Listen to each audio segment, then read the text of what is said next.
یہ بتاؤ کہ غریب نواز کے پیر و مرشد کون ہے؟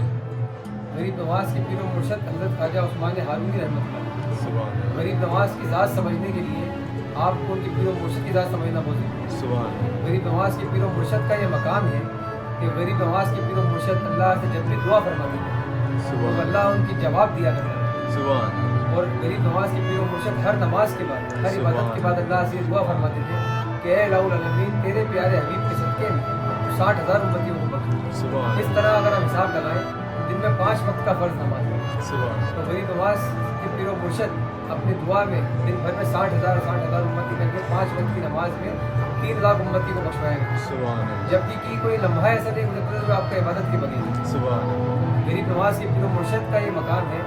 غریب نواز کے پیر و مرشد نے 22 حج غریب نواز کے کاندھے پہ بیٹھ کر کی۔ سبحان اللہ، غریب نواز نے اپنے پیر و مرشد کی ایسی خدمت کری کہ جب آپ حج کے لیے جاتے تھے تو 6 مہینہ آپ کو پیدل جانے میں لگتا تھا اور 6 مہینہ آپ کو کندھے پہ لے کر پیدل آنے میں لگتا تھا۔ سبحان اللہ، جب ایک حج آپ کمپلیٹ کر کے آتے تھے تو دوسرے حج کی تیاری میں لگے تھے۔ سبحان اللہ، جب اس دنیا فانی سے آپ کے پیر و مرشد کا آخری حج تھا تو غریب نواز کو آپ کے پیر و مرشد نے اللہ کی بارگاہ میں پیش کیا، سبحان کعبے کا غلاف پکڑایا سبحان اور اللہ سے دعا فرمائی کہ اے الہ العالمین میرے معین الدین کو تم دنیا میں روشن کر۔ سبحان اللہ، یہ آج آپ کے پیر و مرشد کا دعا ہے کہ 2000 کلومیٹر دور، 4000 کلومیٹر دور، ہزاروں کلومیٹر دور غریب نواز کے چاہنے والے، غریب نواز کے عاشق ہیں۔ اللہ نے ان کی محبت کو لوگوں کے دلوں میں کوٹ کوٹ کے بنایا۔ سبحان پھر آپ کے اللہ نے جب آپ نے دعا فرمائی تو اللہ نے جواب دیا، اے عثمان ہارونی ہم نے تمہاری دعا قبول کی، سبحان مانگو معین الدین کے لیے اور کیا مانگو۔ سبحان اللہ، تو آپ کے پیر و مرشد نے دعا فرمائی، اے الہ العالمین میرے معین الدین کو تو میرے جیسا کر دے۔ سبحان اللہ، اس کا مطلب جو اللہ نے آپ کو صفات عطا کری تھی،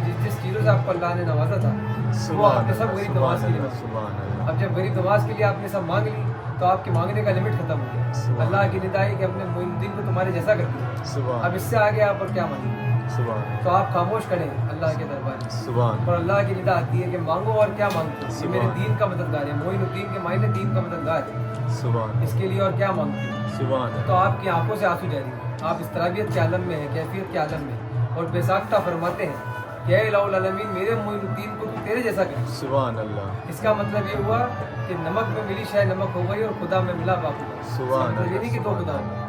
آپ نے غریب نواز کو اللہ سے اپنے جیسا بنایا۔ اب آپ کے مانگنے کا لمٹ جب ختم ہو گیا تو آپ نے کہا کہ معین الدین کو تو تیرے جیسا کر۔ سبحان اللہ، جب آپ نے کہا تو اللہ نے دعا فرمائی کہ ہم نے معین الدین کو ہمارے جیسا کر دیا، سبحان ہم نے اپنا خزانے کا چابی ان کو عطا کیا، سبحان اللہ، غریب نوازی کی ذات ان کو عطا کی۔ سبحان جس طرح ہم نمک ایک چٹکی ہانڈی میں ڈالتے ہیں اور ذائقہ پوری ہانڈی میں آتا ہے، اس طرح سے اللہ نے اپنے خزانے کا چابی غریب نواز کو عطا کی اور غریب نواز بنا دی۔ سبحان دیکھیے اللہ، غریب نوازی کی جو ذات ہے ذات اللہ کی، سبحان پہلا خود ہے خدا غریب نواز، سبحان اللہ، دوسرے مصطفیٰ غریب نواز، سبحان اللہ، بعد سرکار انبیاء برحق ہے علی مرتضیٰ غریب نواز، سبحان اللہ، اصل مشتبہ سے آپ تلک گھر کا گھر آپ کا غریب نواز، سبحان آپ اللہ، کی شان کیا بیان کروں تو خدا منتظر غریب، سبحان اللہ، سبحان تو یہ جو اللہ، غریب نوازی کی صفت ہے یہ اللہ کی صفت ہے۔ سبحان کسی کو اولاد دینا، کسی کو شفا دینا یہ اللہ کا کام ہے، لیکن ہم غریب نواز کے در پر آتے ہیں تو ان کے وسیلے سے جلدی ہم کو ملتا ہے، کیونکہ سبحان اللہ نے اپنا خزانے کا چابی ان کو عطا کر دیا سبحان کہ جسے چاہے جب چاہے جو چاہے عطا کر، ان کو غریب نواز بنا دیا۔ سبحان